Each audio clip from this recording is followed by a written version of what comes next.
Let me welcome you all out. This is our International Black Gardeners Day workshop. Uh, Hopefully next year, when things are better, we'll be able to do a straight up full celebration. Um, and but today we're just going to start a workshop, and this will be the beginning of a workshop series that we'll start doing every month with bugs. My name's Brian Ebenfall, right? I am the president, founder of Bugs here, and sort of the spearhead of this International Black Gardeners Day. Um, and the objective of International Black Gardeners Day is literally to celebrate Black gardeners uh, on a global level. Um, I think a lot of times Black people in agriculture sort of glossed over. We're not necessarily seen. Um, and and then particularly in the states, there's sort of this historical perspective of associating agriculture with slavery, but agriculture really is an act of self-determination and self-sufficiency, and it's something that we in our community absolutely need. And so that was sort of the precipice of starting Bugs, and even celebrating what we do. So today we have two of our members of Bugs here, who are going to let us see the dope stuff that they do, uh, and educate us and teach us. And we have Sister Louisa. She's sort of navigating everything. We got to give a big shout out to Louisa for helping me throw this together. I am technologically savvy in the dirt, but not online. So Louisa, she sort of rescued us. Everybody wanted to see something happen for this. I reached out to Shelly last year. We wasn't able to get it to happen. So this year I wanted to definitely make it happen. So thank you, Louisa, for helping us with this. And so we're sort of free with this, and I think we're going to go ahead and get started first. And I'm not sure. Shelly, would you like to go ahead and present first, or Yeah, I can do Simone? that. All right, excellent.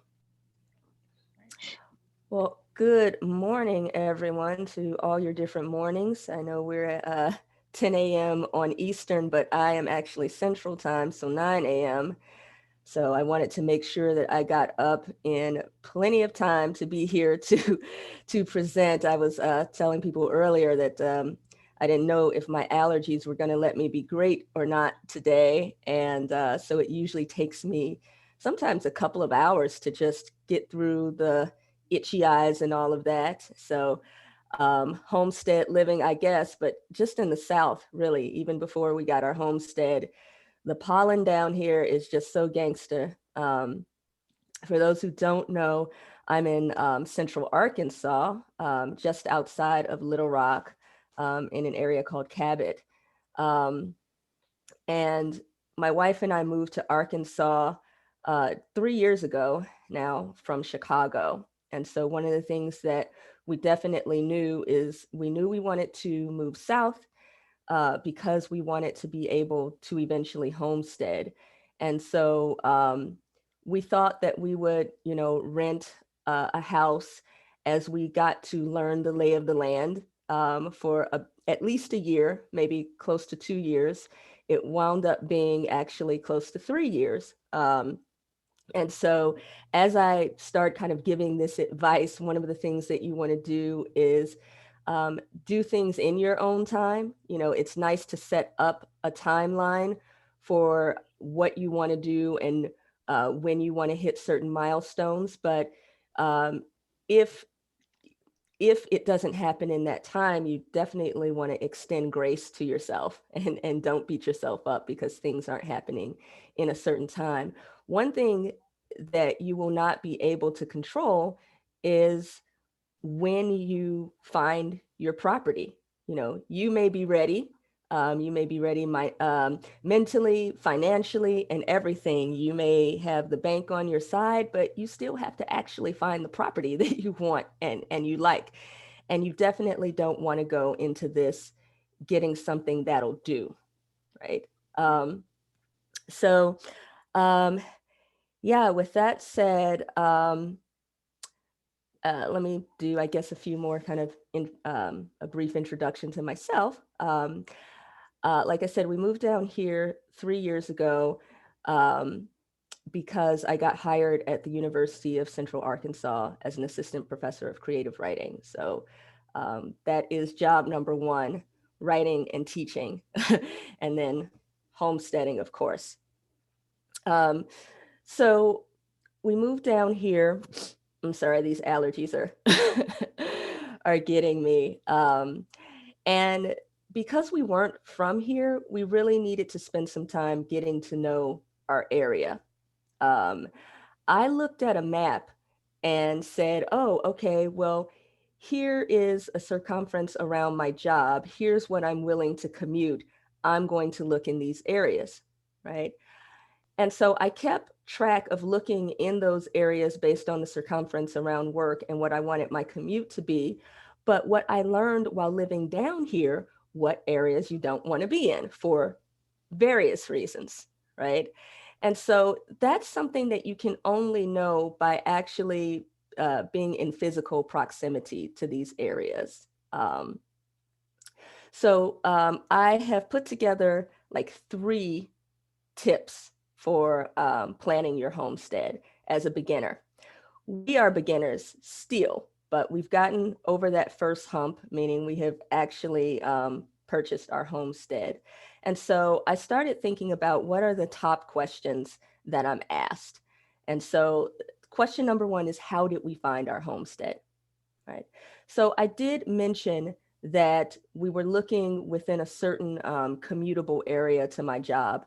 My wife has always worked from home or worked remotely, even before the pandemic. Once we moved down here, she began working remotely for her company, the same company she works for in Chicago. So we didn't leave this all to realtors. We were very involved in our search because when you contact a realtor, they're going to ask you some questions. What are you looking for? What areas are you looking for? And so, as I mentioned, we told them our search parameters based on the commute. We started kind of Xing out certain areas for different reasons. We Part of the things that we wanted to consider, we wanted to be as close to Black folks as we could. So that meant being closer to Little Rock. The university is in Conway, Arkansas, and Conway, Arkansas is about 80% white, 20% Black. And so Little Rock, more Black demographics. Conway, Arkansas is about 40 minutes from Little Rock. Um, and because Little Rock is more of a city, you have to think about what land are you going to be able to purchase, So we wanted at least 10 acres. And so in cities, that's difficult to find. So we started looking in areas just outside of Little Rock, within maybe 15, 20 minutes commute to Little Rock, and also kind of that same commute to Conway to my job. I was willing to commute further because I wanted to be close to home and people, and I could commute 40 minutes to job. I certainly had done it in Chicago, just considering traffic and things like that. So these are things that you kind of want to list down and go ahead and get a map and research those areas, look at the demographics of those areas, check their news, um, check things like climate, and that's actual physical weather climate. There was one area we crossed out because they had been hit by tornadoes 3 years in a row. And so we didn't want to deal with that. There was another area, I mean, quite a few areas are hit by racism. So we didn't want to deal with that. And there was at one point where we're balancing like tornadoes, racism, tornadoes. Um, so the longer that we kind of stayed here and researched and just looked at the news stories and things like that, even typing in stuff into Google like the city and then something like race or racism and seeing what pops up. um, So we didn't want to be in too much of a rural area because, as I mentioned, my wife works remotely. So we needed to make sure that power and internet and things like that would remain strong. So all of these are important considerations. Many of you will be approaching this from different aspects. Some of you want to build from the ground up and you're just looking for land. Others, you want something turnkey ready, and that was us. The older that I get, I realize, I'm not I don't want to build a house. There are lots of things that I do want to build on our property, and I've started building furniture, and I do eventually want to build some tiny homes, work my way up to that. But I needed the comforts of a home that's turnkey ready and that maybe you just redecorate or repaint. And that's how our house is. Some of you are looking to downsize and go smaller. We were looking to upsize and go bigger. Um, we want this to be a big, comfortable home. So that, of course, affects your price. Some of you are looking to just do a cash deal. You don't want to be beholden to a bank or a financial institution. Some of you are okay and fine with that. We were okay and fine with that. Um, Financing with a mortgage, right? All of these things have to go into your search parameters. Some of you are looking on your own, others are engaging a realtor. We used a realtor. We wanted to find a realtor that could best represent us, and we actually went through maybe a couple of realtors. The first was a white woman, and she was okay. I just kind of felt that she wasn't invested enough, right? All the realtors that I know are very hungry and very good at their job, and they are on it. And so, as I said, we were searching for properties on our own, and giving them to her. And I don't know, she went on vacation or something for a week, and I'm like, let's find someone else.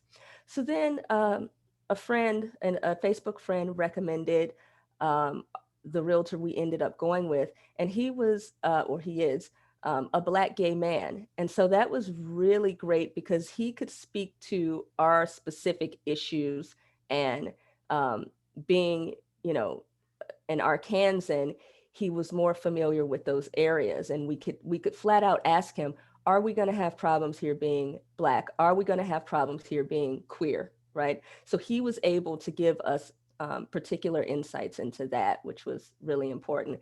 And I always say, support Black folks in everything that you can, in every aspect. I like for my come up to be a part of as many other people's come up as well.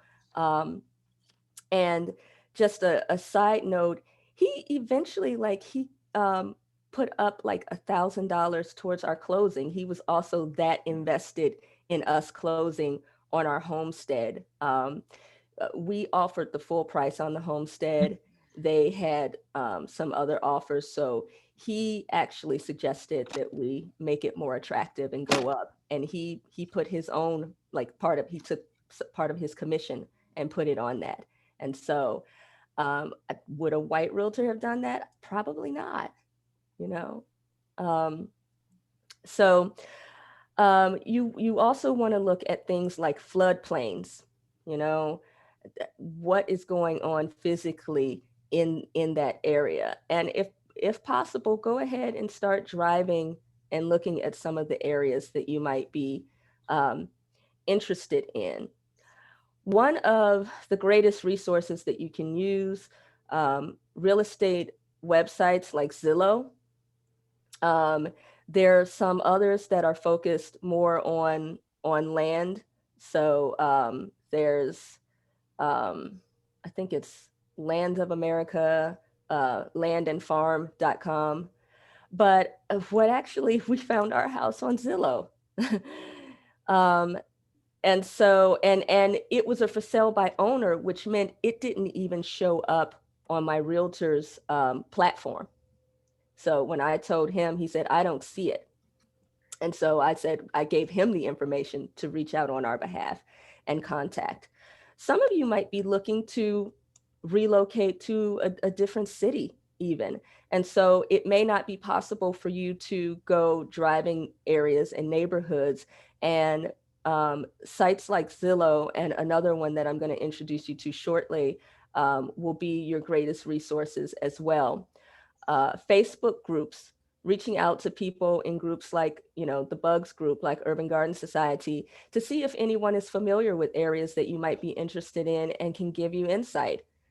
So kind of, make Facebook friends with people in shared groups who are also in those areas and ask them some things. Mm. So I'm going to start doing a screen share here.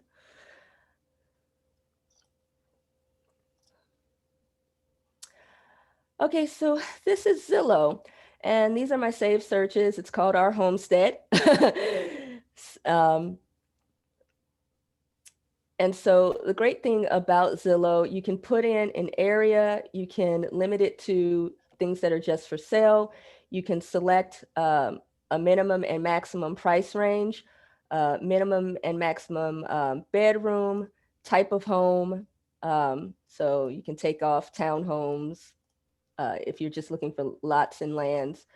Manufactured homes, I've got some insight on those as well that we'll talk about. And so you can see how that reduces on this map based on your search parameters. And then property shows up. Now, one of the things that I would suggest that you do is leave the price open.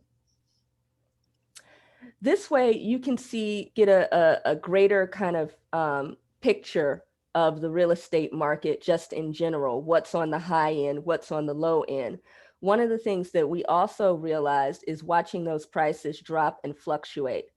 Um, and also seeing what does $1 million home in Arkansas look like? What does that entail? And one of the things I learned is, because I'm like, it's Arkansas. Why is this $1 million, right? Show me $1 million home in Arkansas, and I can show you a house that has the same features and functions for 500,000, 400,000, right? Um, and so one of the things we were able to realize is that there's some overpricing going on in Arkansas, and I get it. You buy a home, you put a lot of money into it, but you put too much money into it. um, Not everyone wants all of their floors to be red brick in the house. Not everyone wants you know giant columns inside of the house. Not everyone wants the inside of their house to look like outdoors, right? And so some of these things that were very personal and pricey choices, they put that in inflating the price of the property. So you get a better picture of the market without even necessarily having to leave your home, which was certainly important when you're home shopping during a pandemic. Mm-hmm. So you put those parameters in, it pops up. Let's take a look at, and some of these have been on here for a long time. Let's look at this one right here. So this is beautiful. For 200,000, 3 bedroom, 2 bath. I like it because it also tells you with Zillow, you can see here, it even tells you the travel times because I added those in there so it could let me know what the commute what would be to my job and what the commute would be to River Market in like Little Rock. So of course, this stuff right here would be out of my search parameters because I didn't want to be commuting an hour anywhere. It tells you how long it's been on the market, 32 days, how many people have viewed it and saved it. So it's a farmhouse. All of this, wow, they've got an in-ground pool, equipment and storage. It's on 10 acres, mostly pasture with a pond and fencing. This is literally everything that I asked for except for the commute. Um, And so it gives you more features and everything, parcel number and all of that, all of these pictures. But a lot of times you want to, oh, wow, okay, old school decorations, nice fireplace. But it's not, I don't want this to be so much a tour of Zillow. I want to move into the next kind of important resource, but this is what you'd get on Zillow. You'd get pictures, you get a decent amount of information. But there's another resource that you can use once you find a particular property that can give you more insight into it. And that's doing a GIS search, GIS mapping.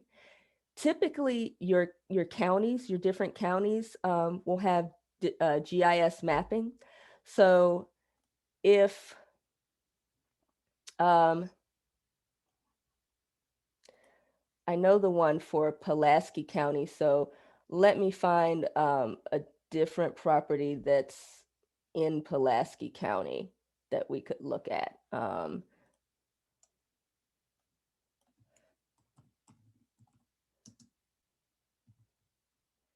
Pulaski County, Arkansas.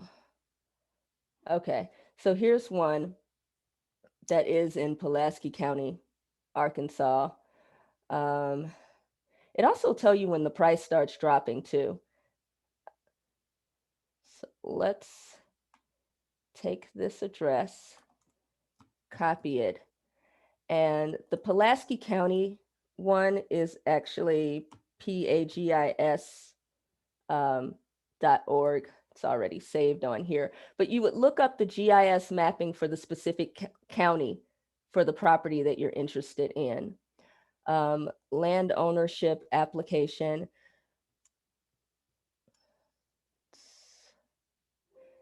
And the language is a little different. On that previous page, you might look at the different links and click and see what they lead to. But then you input the address that you're looking for. And so this is what pops up. It gives you a map of the property. If you click on it, then it actually outlines the property. So now you can see this is what that acreage looks like. It's a nice square, right? It's interesting. That's good to know, as opposed to other properties that might not be so square. Ours is actually like an L shape with our property. If you also click on it, it tells you who the owner's name, the city where the owner resides. So this lets us know that the owner is not in that particular property. The property address is in Roland on Highway 300, but the owner's address is in Bigelow, Arkansas. So we know that the owner is not in the property. Now, whether it's empty or it's been rented out, but that's important information to just kind of file away. And all of this comes from the tax records. It gives you the legal kind of address and subdivision, and you can even click a link, property lookup, more info. And it gives you a lot more information here. It lets you know the fire district. It'll even tell you the land type. So this is 10 acres. Sometimes they break it down and tell you how much is like wood acres and how much is like it'll say timber. It tells you the appraised values, the assessed values on the taxes, and any improvements that have been made are listed here. So now we know it doesn't have a basement. It tells you the actual square footage here of the rooms. So you get a bigger picture, the year it was built, heating, air conditioning, the type, the roof type, foundation, things that have been added. So this frame finish attached, maybe maybe like a porch or something. Yeah, screen, enclosed screen. So that tells us that they've added an enclosed screen porch. this is the square footage.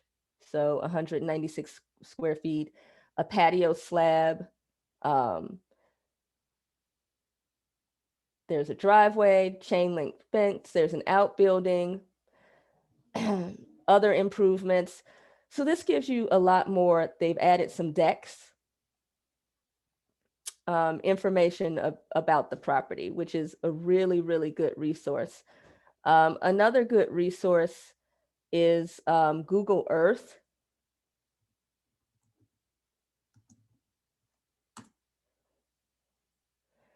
And again, this is if you can't get out the house, or even if you can,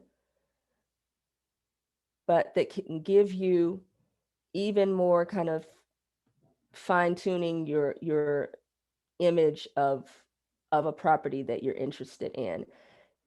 Especially when you're talking about rural properties, where even if you were going to drive around, you can't just go driving on someone's land and down their driveway. So you would search, and let's go ahead and put that address in, and it's just taking us straight there. And this gives us an actual satellite image of the property that you can zoom in on.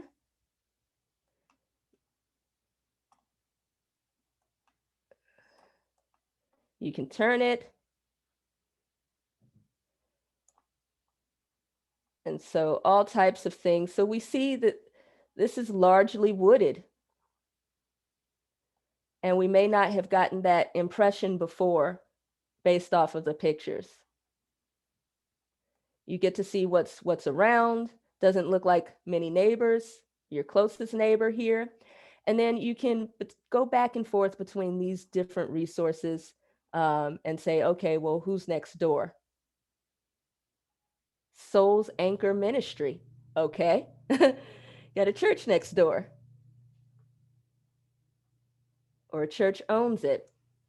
So all of these things are just aimed at fine tuning the picture of this property, and ways to either add it as, yes, this is on my list that I want to physically go out here, or you can also kind of cross it off your list for various reasons. Sometimes we've looked at a map and didn't like the area.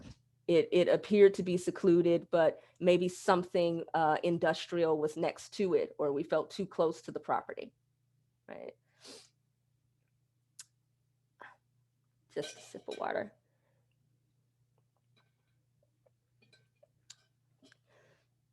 So once you have that, and just kind of be realistic with your list, everything from fireplace, if that's what you want it to have in there, like a wood burning stove, pond, but you want to be flexible, right? So one of the things I realized was we definitely wanted to have a pond on the property, because even though you can build your own pond or dig your own pond, that's a harder thing to do and a pricier thing to do, as opposed to something like, oh, we wanted to have a wood burning stove and it doesn't. Well, you can buy a wood burning stove and have that installed in the property. That's a lower cost. Whereas a pond, even though you may have space for a pond, you may not be able to dig that pond on that property for various reasons, depending on the land. There was an area that we were looking at called Perrin here. Big, beautiful houses. You got the land, but it's in the mountains. So I realized there aren't hardly any ponds up here. Why aren't they having, ponds or water on this beautiful property? And I realized once you're driving through it, it's all mountain. So you more than likely would not be able to even dig a pond there.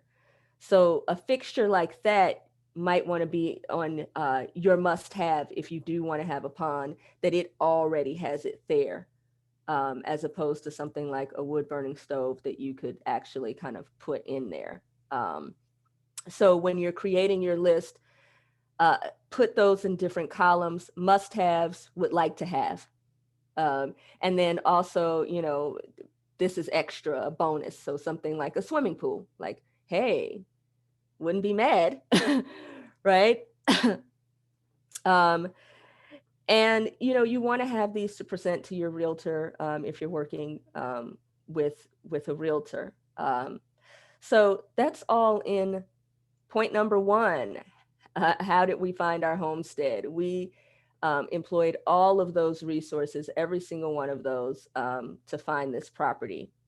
Once you found your area, what do you do?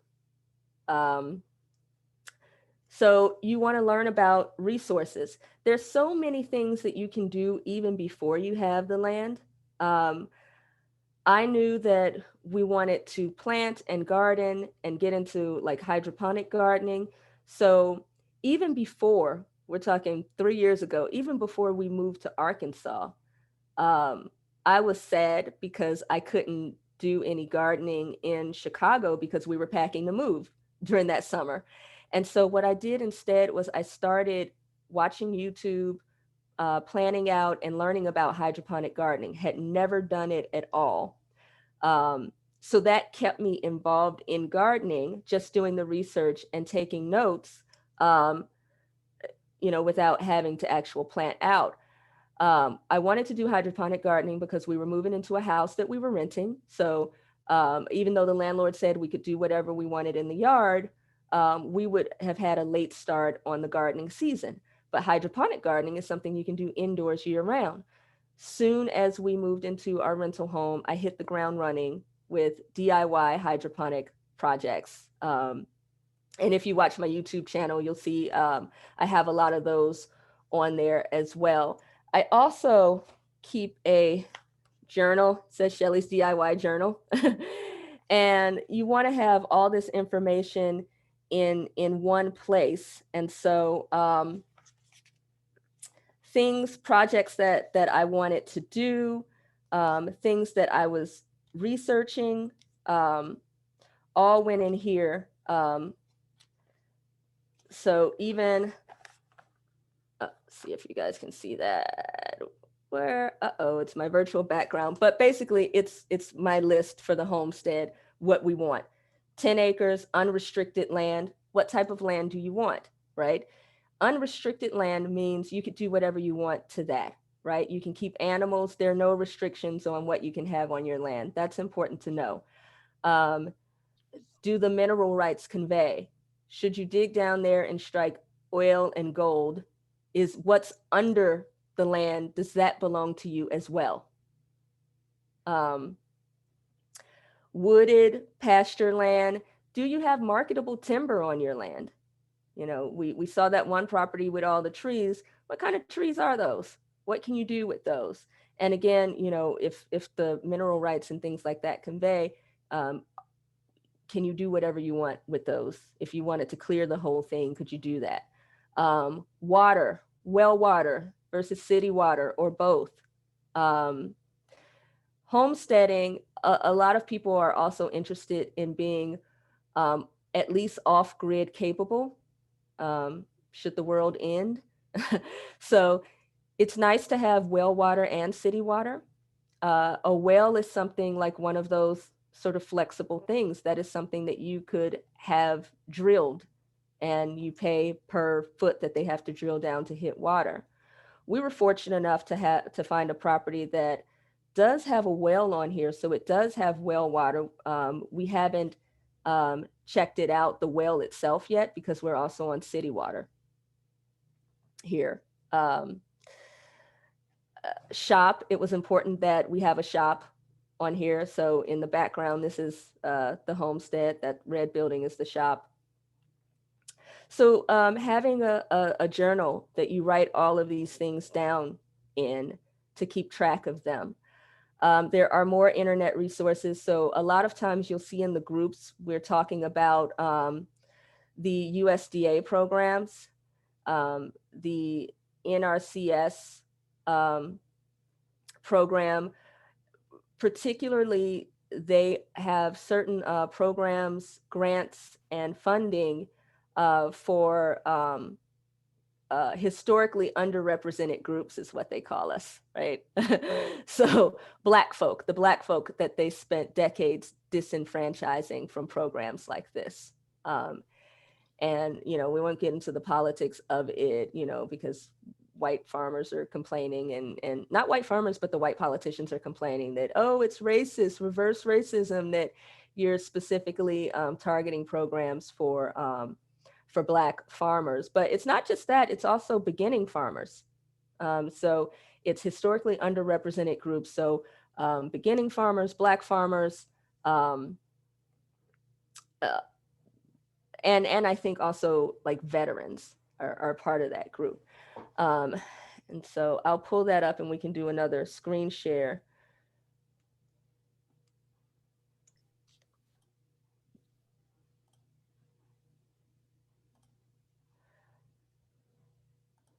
And it's just nrcs.usda.gov. You can also Google.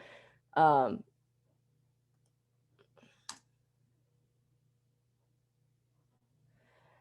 and so it's the USDA Natural Resources Conservation Services. The EQUIP program is the one that we've signed up for, and it's financial assistance programs. And here it is: historically underserved producers may be eligible for higher payment rates. So it's mainly they'll reimburse different things. So you fill out the application, or you contact your local office. You can find them on this site.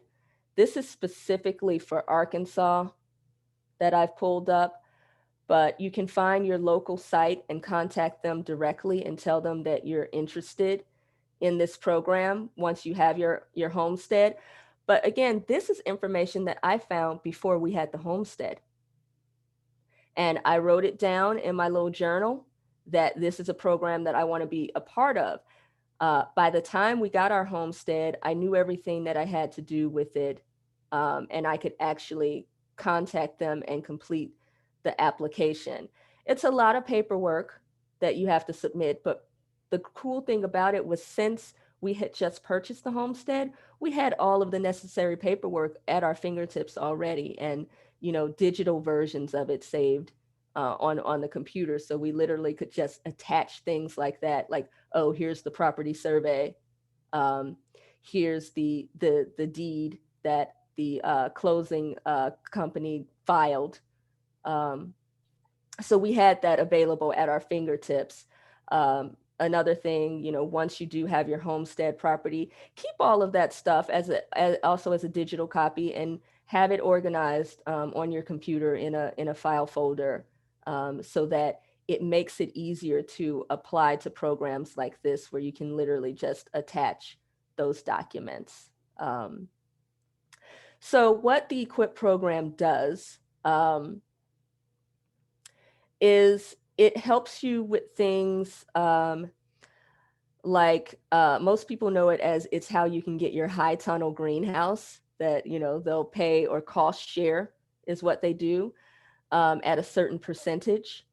But it's everything from irrigating your property, well water, drilling a well. Some people have gotten funding for fencing, roads, having a road built on the property for access. Um, I will tell you our very specific experience with them. We reached out to the office for our county, Pulaski County, and told them we were interested in it. They sent us the applications, that everything that we had to fill out. We filled it out, got it to them immediately. They said, hey, you got to have a farm number first. They told me the applications to fill out for a farm number. So that's first, you need a farm number. So I did that. We got our farm number, maybe it took a week. And so then with that farm number, and none of this cost any money. We got the farm number, and then we were able to apply for this EQUIP program. Once you get that in, they schedule to come out to your property, and basically they listen to your vision, what you want for it, and then they tell you how they can help you achieve that. So we told them everything that we wanted for the property. And so things that they said that they could help with: cost sharing, at 90%. That means they will pay 90% of the cost. Getting our road in. If you see this pond behind me here, there's also a creek that completely bisects our property. There's a little bridge that goes over the creek and you can walk across it, but there's no way you can get any vehicles or equipment across there. So that means there's about 6 acres of our property that we cannot access with a tractor to cut or anything like that. We'll have to contact our neighbor because there's a ditch between the properties and see if he'll allow us access. The previous owners did that. And so they've been very helpful as well. So the access road, because they said it's important, you have to be able to access all parts of your property. So they said that they would be able to cost share that. They said irrigation, they would be able to cost share that, meaning they would find out if our well works and they would use it to irrigate our property. If it doesn't work, or if it's better for them to drill one, then that's what they would do. They would cost share the high tunnel. They won't cost share expanding the pond. I know some people have gotten that cost share, but it depends on what you're using it for. If it were a watering source for animals, then they probably would, but it's not. We just want it for fishing. They won't cost share that, but they will provide the engineers to come and do the mapping out of how the pond expansion should go, what it would require, and basically that plan. And they would do that for free. And we could take that and give that to a company who would then expand the pond. So high tunnel greenhouse. Yeah. So these are things that they will cost share. Their next funding round is for 2022. So we got in just in time, that application. So once they came out and they took notes on all of that, they are going to generate a report.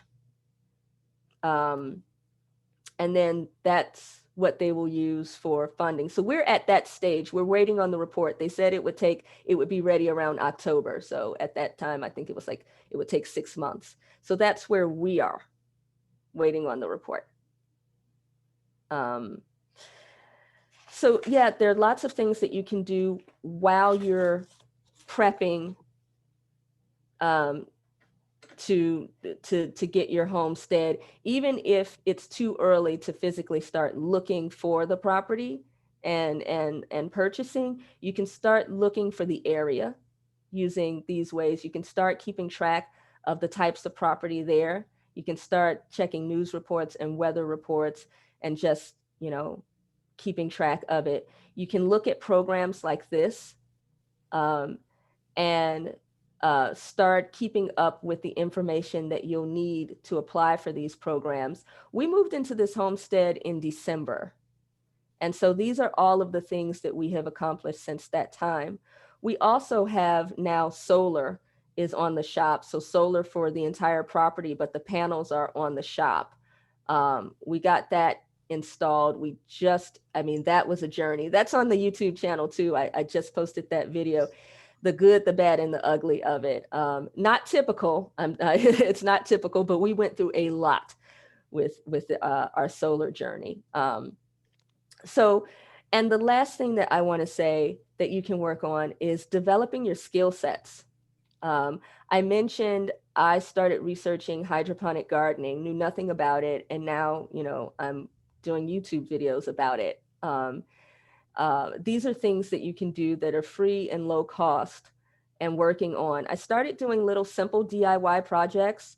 I hadn't really built anything before. And so I started finding smaller projects that I could do that would buffering issues instantly. That would allow me to develop my skill set. So I built a grill from a 55-gallon drum. I built my own hydroponic where you're recycling like coffee cans and stuff like that. And so those are all on the YouTube channel as well that Louisa has just, thank you, put it in the chat. And so these are things that you can start doing. So now by the time we moved here on the homestead, I've built a shelving unit in the shop using Anna White plans. I love her plans. They're for free on the internet, and her YouTube channel as well.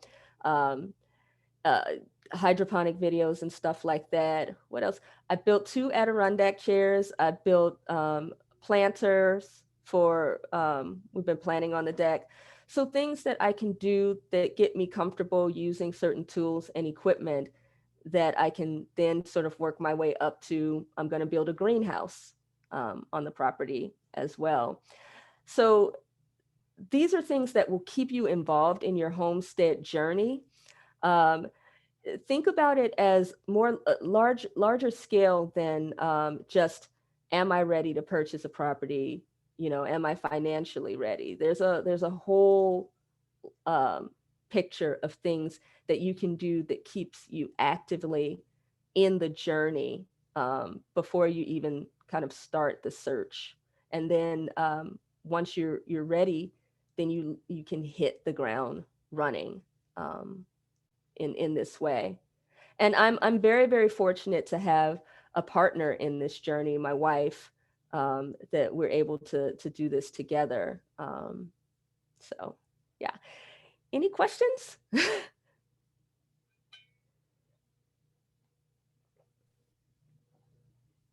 Shelly, thank you for just dropping all of those gems. I plan on having a future homestead very soon. I did have a question, specifically just around like topography of land. Um, and I think maybe some of this might just be some research, but just like understanding like whether or not an area is actually mountainous. And you mentioned using Google Earth. So just wanted you to kind of elaborate a bit more on that. And then Clutch has a question. Okay. Yeah, Google Earth helps with that. And also, if you're able to kind of drive the area to get a sense of it, because, on Google Earth, it's like, okay, yeah, it's a little hilly. And then you get there and it's a mountain, right?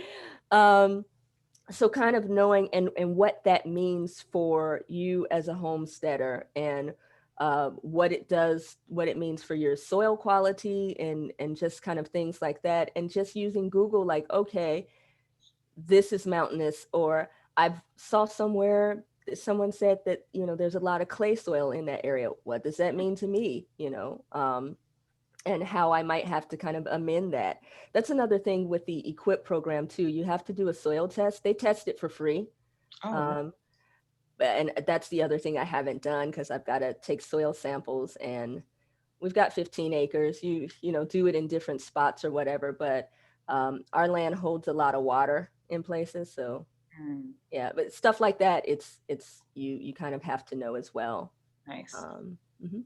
I also dropped the link too for the Equip program for everybody that's here with us today on this glorious Saturday. I dropped the link for the Equip program so you can check it out.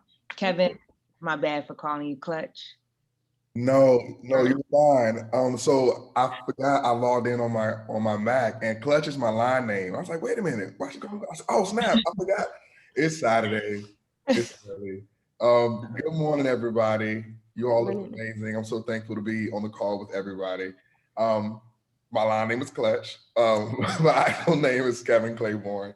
I'm in DC, well, Arlington, but I'm planning on getting into vertical farming in DC with my land purchase. And I actually just looked at my first area of land this week.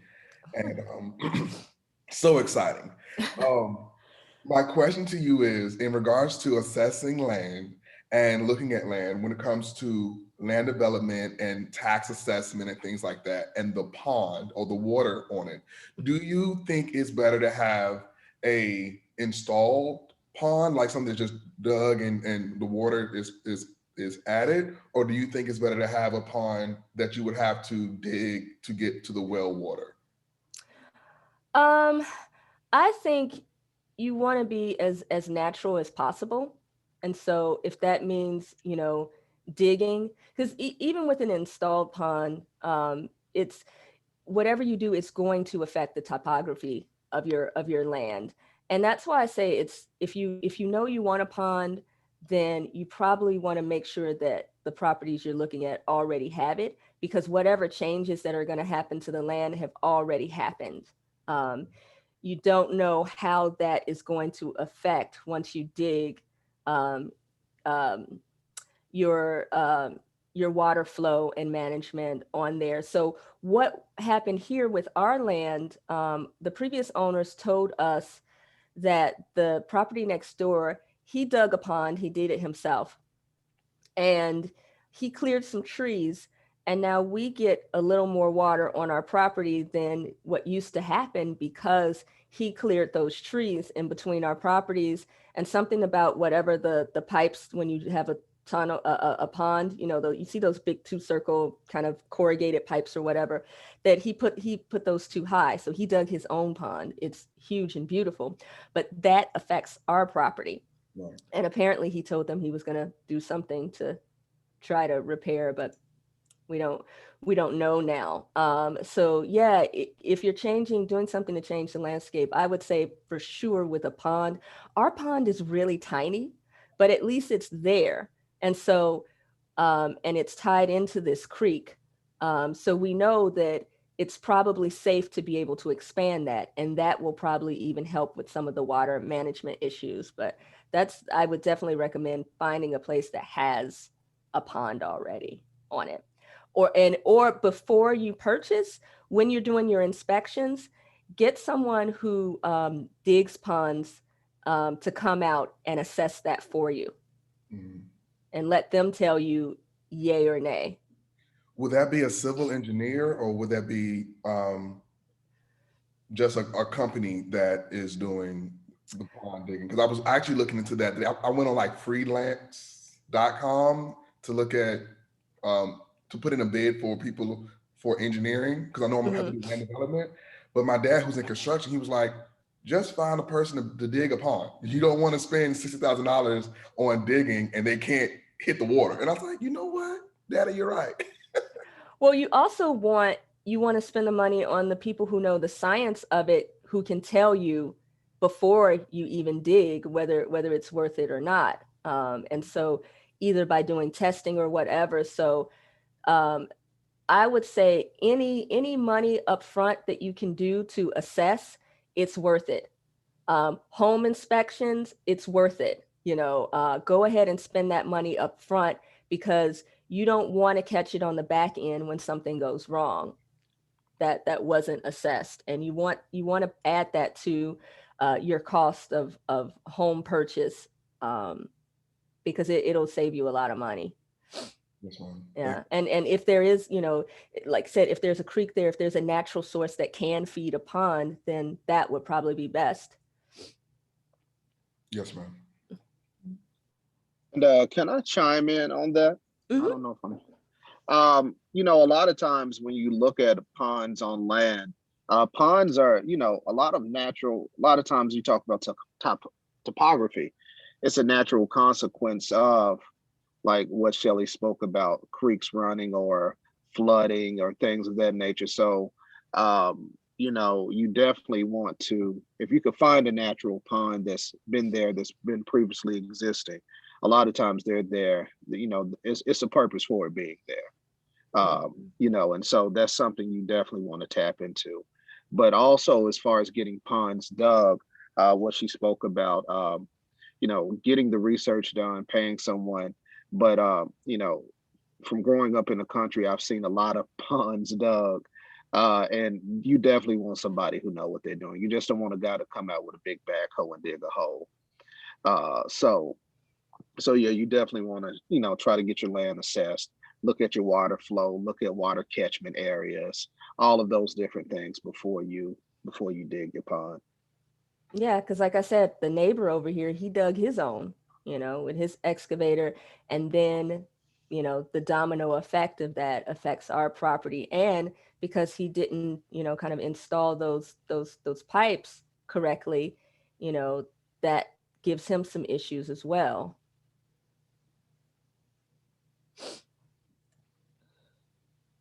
Anyone else?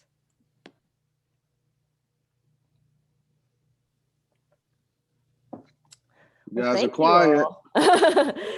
Thank you all so much. Well, Shelly, thank you, thank you, thank you. Oh, Well, someone's Miriam raised actually their has a hand. question. Uh-huh. We also have another presentation coming up, but Shelly, if you can drop in the chat a way for us to stay in contact and in communication with you, that would be wonderful. Cool. Yeah. Miriam, you're on mute. Hi. Okay, thank you. Hi, everyone. I've been following Shelly on YouTube, so this has been very helpful, and I've been fantasizing about homestead life. And I was just wondering, it sounds like, is this something that you do? You have a full-time job, and then you're also doing this? Like, how do you balance it all? And is it more doable to have a full-time gig and then homestead? That's a great question. Thank you. I talk a lot about work-life balance. And so my mom always is like, "You're doing too much. When are you gonna sit down? When are you gonna sit down?" So much of my work, as a professor and a writer, I'm always on the screen, especially now, since I'm teaching virtually due to the pandemic. But I do a lot of stuff on the screen, and it's you have to be able to get up and move around. And so the homestead work gets me away from the screen and allows me to create and move around. Um, and it keeps me away from the screen, like my phone as well, because you'll social media that as well. So I try to use one to balance the other. When I then I'm exhausted with that, then I can get back on screen and read, and do other things. So I try to stay balanced with it, but it is work. I've cut our yard. I cut 3 acres of it. Like I said, the other 6 acres we can't access yet, and I have to hire that out because we bought a zero-turn lawnmower, but that has to be cut with a tractor because it's a little rough back there. But yeah, it took me, I've done it twice now. It takes me about 4 hours. um, and so yeah, it's a lot of work, but it's very rewarding. It's peaceful. I mean, when I get through with my allergies and everything. But I don't know if you saw the picture I put up, how I've got the hat with the net and the respirator mask and the goggles and everything. So yeah, it's just once. Thank you for that, Shelly. Mm-hmm.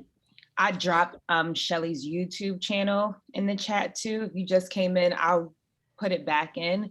And I just really appreciate you for just dropping so many gems on homesteading for beginners. I have tons of notes that I've taken. I'm sure other folks have tons of notes. But I just appreciate all of you guys for being here, celebrating International Black Gardeners Day. Shout out to all the folks that are growing, whatever part of your journey that you're on. And I have the pleasure right now of presenting our second